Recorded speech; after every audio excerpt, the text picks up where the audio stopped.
Hello, it is April 30th. I am here to do the very last book of April by Nicole. Today we are doing Quiet Confessions. Wow. Amber, I'd have to say so far, this one is probably my favorite. I cannot wait for book 2.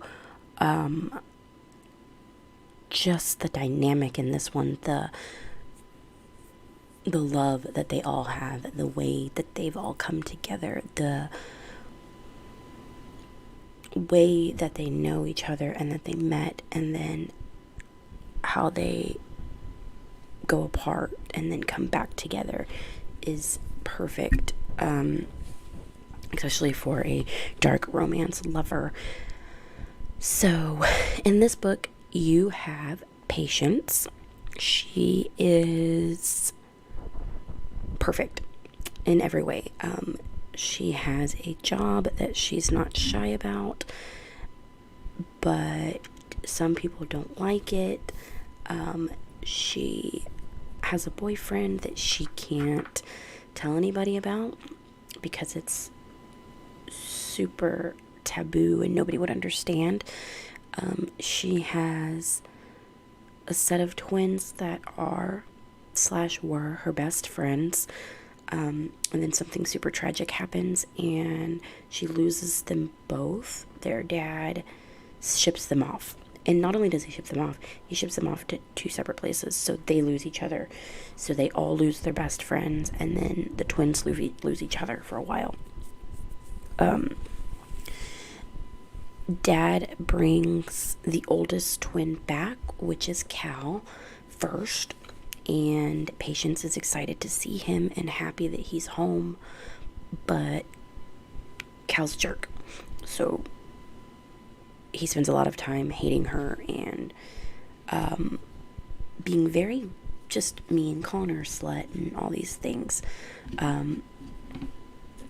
and just being a jerk, an asshole, because that's what his dad has always told him to do, is to just, the James family is a horrible family. We don't want to mess with them. They're the reason that your mother died, and all kinds of things that would make him hate her. However, he doesn't actually hate her. He just pretends and makes her hate him so it's easier. And then you have Rook. He becomes Cal's best friend. He becomes Cal's confidant. He becomes Cal's go-to guy. And then they fall in love. So there's a couple there. You have Nate, which is the younger twin. He was shipped to England to stay with his grandparents because he's the younger twin and he doesn't get to inherit or take over the company or anything like that, because he's 2 minutes younger. So Dad ships him off even further away and leaves him gone longer. And then you have, I'm gonna say Cayenne, but I didn't look it up to make sure. That's how I said it in the book the whole time. He is the oldest of the 4. These 4 grew up together up until they were about 12, 13, 14, in that area. Kai was the oldest of them all. He's not their brother, he's not related or anything like that. He just was the oldest friend in the group. He is now a professor at the school that they go to, at the college that they all go to. So he's that much older. They're all sophomores, juniors, and then he's a teacher. So he's that much older than they are. But he has always looked after Patience and always taken care of her and making sure that she was good to go. He was there for her when the twins were pulled away. He helped her overcome that trauma that happened to her. he was there for her from the beginning. He's always been there. They start their relationship. She's still underage, but that's not, the whole reason that they're trying to keep it under wraps. They don't want anybody knowing about it. Now, everybody comes home. Nate included. He comes home. And Nate is still so in love with Patience. They have been communicating via Skype the whole time he's been gone. So he's still super in love with her. But he comes home to find that she has a boyfriend and she works at this place. And he's still a virgin. He saved himself for her. He doesn't want people to know that, though. So he kind of keeps it on the DL. Him and Cal do not see eye to eye at first on Patience. Cal is telling him, hey, Dad's gonna ruin your life if you're even caught hanging out with Patience. Dad's going to make sure that your life is a living hell if he sees you at the James house. But Nate doesn't care. Nate is like, I don't care. I love this girl. She's perfect. She's everything I've ever wanted. I'm going to give her birthday present on her 18th birthday. So she's still 17. She'll turn 18 in the middle of the book. So when she turns 18, she has a big dinner with her grandfather. They always do. And her mother is like, okay, let's go have this dinner. And then Grandpa says, no, you're not coming. It's just me and Patience. And so Mom is just kind of like, what the hell? Whatever. I came home from Rome for this, but that's fine. Cool. So Patience goes to dinner with Grandpa. He gives her an envelope that is from her dad. And it's the last letter he ever wrote to her.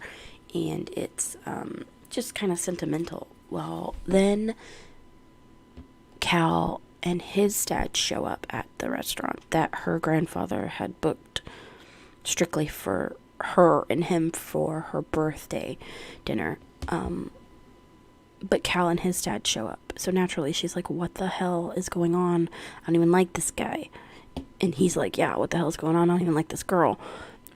And then there's a big twist there. Something is to happen after she turns 18. And it's all laid out in the letter that her dad left her. And her grandfather is in charge, making sure that everything happens and that everything goes to plan. However, Mr. Nixon Reynolds, which is the twins' dad, does not. He does not want this to happen. He does not like this idea at all. The company was originally owned by Patient's dad and Cal's mom. So they put these stipulations in the company, and they're the reason that all of this is happening. But Mr. Reynolds doesn't like it, so he is trying to correct that. Excuse me. He also does not like that Rook and Cal are together. He does not like that they are boyfriends. He thinks it's wrong. He doesn't agree with it. So he decides to take matters into his own hands, and he is going to take Rook away from Cal because Rook is going to ruin all of Mr. Reynolds' plans. So he takes Rook away. He actually kidnaps him and makes it look like he left the house because Rook is staying in the Reynolds house because his dad's a jerk. Anyways, so he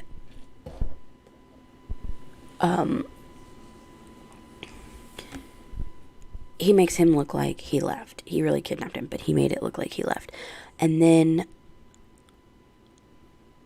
I'd say probably a couple weeks go by, and Cal is upset, and Cal is still like, why did Rook leave?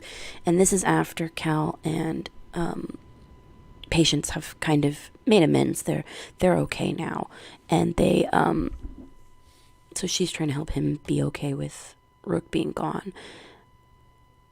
And then she's kidnapped and taken to the same place as Rook. So the next book is all about, I'm hoping, I don't know yet, she hasn't finished it yet, all about what they're going through when they're kidnapped. However, I cannot wait for book 2. So Amber, let's go. I need that now. Anyways, thank you guys. This has been a great first month. I really appreciate all the support, and I cannot wait to bring you Amara Lynn next month. I've never read anything that they've written, so this will be exciting to go through. It's little short stories, which is totally fine with me. So be on the lookout for all of their links and all of the books that they have written that I will be reading in the next month. Bye!